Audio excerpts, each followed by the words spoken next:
Greetings everyone, and welcome to Lords of Elite. I'm your host, Lord Knight. In this video series, I'm going to be discussing different methods that I use for gathering materials that are needed for engineering in Elite Dangerous. But first, I want to give a brief introduction to cover the basics so that everyone's on board. Whether you're new to the game or you've been playing for a while, at some point you're going to have to consider if engineering is something you need or want to do. Some of you have been doing this already, so you'll know exactly what I'll be talking about. Unfortunately, there are a number of people who won't get into engineering for a number of reasons. I believe that part of that is because of some of the ways that the system is set up. In order to do any engineering, you need to gather materials. These materials range from very common to very rare, and there is a lot of RNG to the process. And yes, this means that it can be very time-consuming. Sometimes spending several hours one day without finding any of what you were looking for, only to go back on another day, do the exact same thing, and in less than 30 minutes, you've found more than you've needed. This is very frustrating. I've been trying to get a friend of mine involved in engineering for a while, and his reply was, "Gathering materials is a pain in my ass. It's bad enough that I have to do things that are a pain in my ass in real life. I don't want to do things that are a pain in my ass in a game."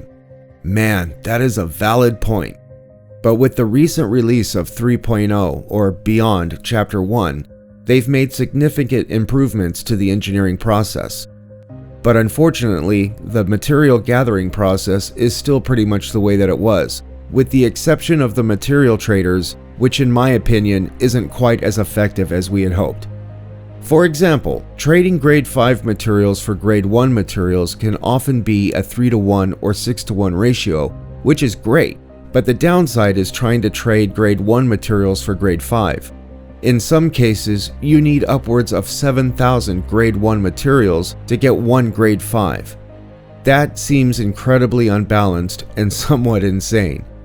So I refer to my system as the old school method for gathering materials. And although it can still be a time-consuming process, I believe that if you know where to look and follow some simple suggestions that I lay out, finding the materials that you need won't be as painful as pulling teeth. In my opinion, the biggest problem I encountered was not so much the process itself, but rather the way one goes about getting the information needed to find these materials to begin with. There isn't much information in the game itself that tells us where to go or what to do to get the materials we need for engineering. And let's face it, usually when we're looking for answers, we turn to the internet. And when I went looking for answers, what I tended to find was information that was anywhere from 1 to 3 years old and talked about certain specifics that were no longer relevant or accurate in the game. Also, they seem to just focus on one material at a time, which means you end up spending a lot of time poring through forums and threads on the internet, which is time spent not even playing the game. And then you go back into the game and go to a system only to find out that it's no longer in that particular state and isn't providing that specific material anymore. This is a tremendous waste of time. I believe I've discovered some ways of doing things that will make you spend less time out of the game and more time in-game, finding what you were looking for and more. First of all, before 3.0, you needed to be selective about what materials you gathered because our inventory had a limit of 1,000 physical materials and 500 data materials.